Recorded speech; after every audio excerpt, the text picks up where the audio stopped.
किसान भाइयों नमस्कार। स्वागत है आपका हमारे यूट्यूब चैनल स्मार्ट फार्मिंग में। किसान भाइयों, गेहूं की पैदावार सबसे ज़्यादा उसकी पहली सिंचाई के ऊपर डिपेंड करती है, क्योंकि अगर गेहूं की पहली सिंचाई सही समय पर की जाती है और सही मात्रा में सही खादों का प्रयोग कर लिया जाता है तो उन गेहूं की ग्रोथ भी बहुत अच्छी होती है और उन गेहूं में टिलरिंग भी बहुत अच्छी निकलती है। मतलब कि गेहूं में फुटाव भी अच्छा होता है, और अगर गेहूं की फसल में फुटाव अच्छा होता है तो बालियों का भराव भी अच्छा होगा और गेहूं का उत्पादन भी अधिक निकलेगा।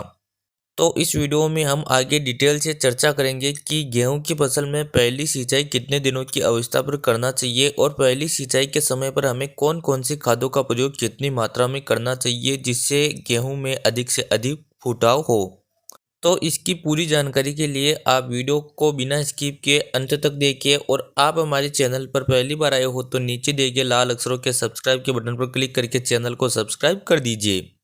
किसान भाइयों, चलिए अब सबसे पहले तो यह बात करते हैं कि गेहूं की फसल में पहली सिंचाई कब करना चाहिए। तो पहली सिंचाई से मेरा मतलब है कि गेहूं की बुआई के बाद जब पानी लगाते हैं उसको हम पहली सिंचाई बोलते हैं।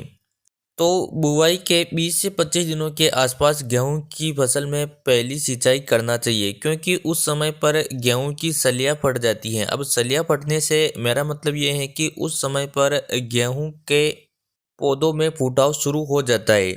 तो आपको गेहूं में पहली सिंचाई उसी समय पर करना चाहिए, क्योंकि अगर आप जल्दी कर देते हो तो उस गेहूं की फसल में पीलापन आ सकता है और गेहूं में फुटाव कम देखने को मिलेगा। इसके अलावा अब अगर खादों के प्रयोग के बारे में बात करें तो किसान भाइयों, पहला खाद आप पोटाश डालें। पोटाश का प्रयोग मैंने इसलिए बताया है क्योंकि अधिकतर किसान भाई बुआई के समय पर डीएपी खाद का प्रयोग करते हैं, और डीएपी खाद में सिर्फ नाइट्रोजन और फास्फोरस ही होता है। डीएपी खाद में पोटाश बिल्कुल भी नहीं होता है। इसलिए अगर आपने बुआई के समय पर डीएपी खाद का प्रयोग किया है और उसके साथ अलग से पोटाश का प्रयोग नहीं किया है तो पहली सिंचाई के समय पर आप 1 एकड़ में 20 किलो पोटाश जरूर डालें।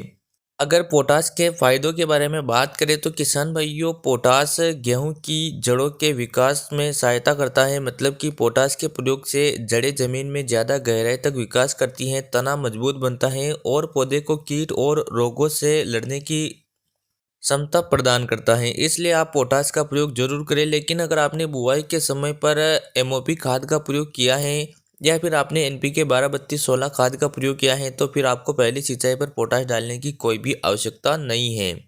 इसके अलावा आपको दूसरा खाद जिंक सल्फेट डालना चाहिए। जिंक सल्फेट का प्रयोग इसलिए करना चाहिए क्योंकि जिंक और सल्फर दोनों गेहूं की फसल के लिए काफ़ी ज़्यादा महत्वपूर्ण पोषक तत्व हैं, और खासकर जिंक गेहूं में फुटाव बढ़ाने के लिए काफ़ी ज़्यादा सहायक होता है।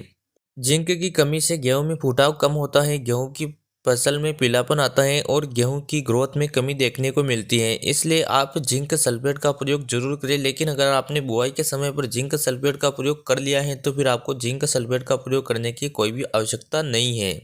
लेकिन अगर आपने बुआई के समय पर जिंक सल्फर का प्रयोग नहीं किया है तो पहली सिंचाई के समय पर आप 1 एकड़ में 5 किलोग्राम जिंक सल्फेट खाद का प्रयोग जरूर करें।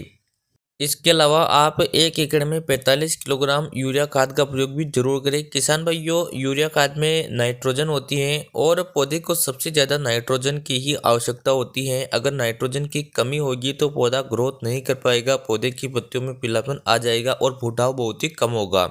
तो गेहूं की फसल में पहली सिंचाई के समय पर नाइट्रोजन डालना तो काफ़ी ज़्यादा आवश्यक है। अगर आप नाइट्रोजन नहीं डालते हैं तो गेहूं की पैदावार 30 से 40% तक कम हो सकती है। इन खादों के अलावा किसान भाइयों, किसी अन्य खाद डालने की कोई आवश्यकता मेरे हिसाब से तो नहीं है। हालांकि आप मिक्स माइक्रो न्यूट्रिएंट का स्प्रे कर सकते हो और एनपीके 19-19-19 वाटर सोल्यूबल फर्टिलाइजर का स्प्रे भी कर सकते हो। लेकिन ज़मीन के माध्यम से पहले पानी के समय पर आपको सिर्फ इन्हीं खादों का प्रयोग करना चाहिए।